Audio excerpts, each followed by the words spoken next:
Cut. Time out. What is this boring drone shot? This is supposed to be fighter jet FPV. Let's do this properly.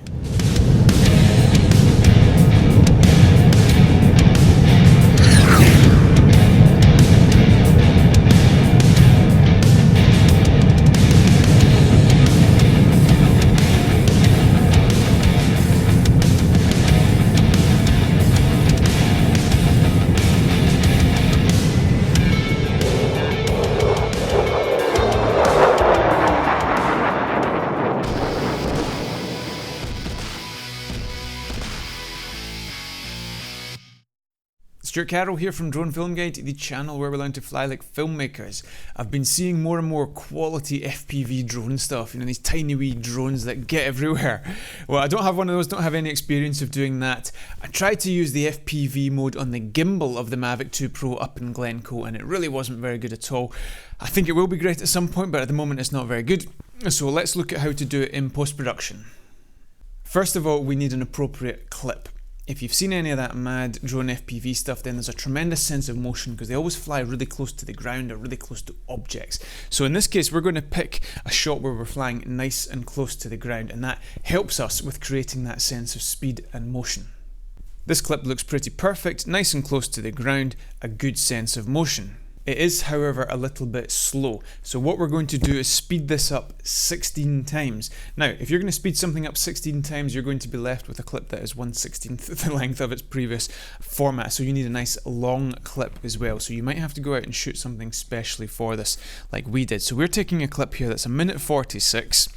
Command R to bring up the retime options, custom, and just type 1600 in the box there, 1600.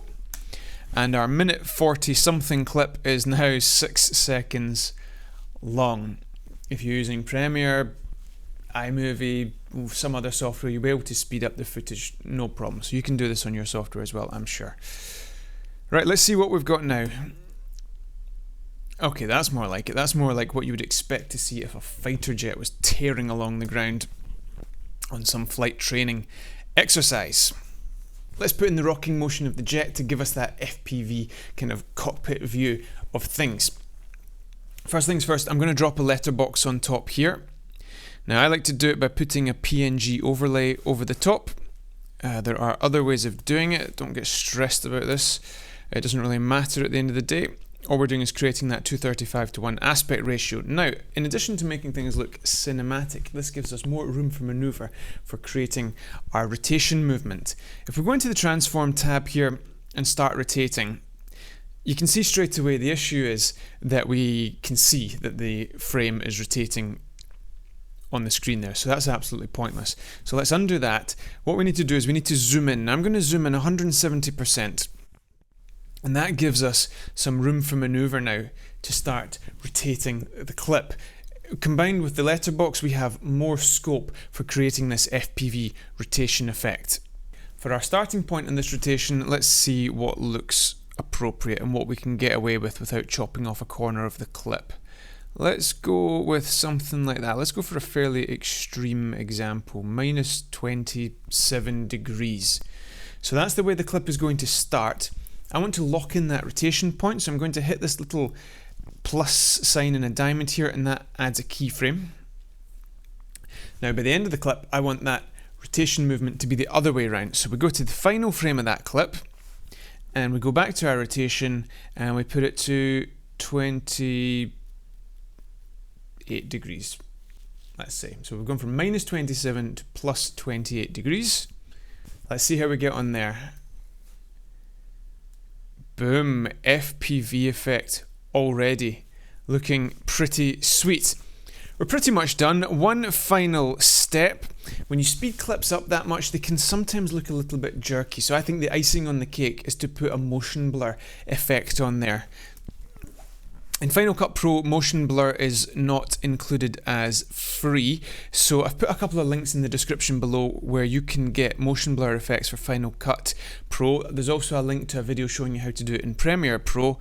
So we're going to drop on Moderate Motion Blur 2 in here. Drag that across.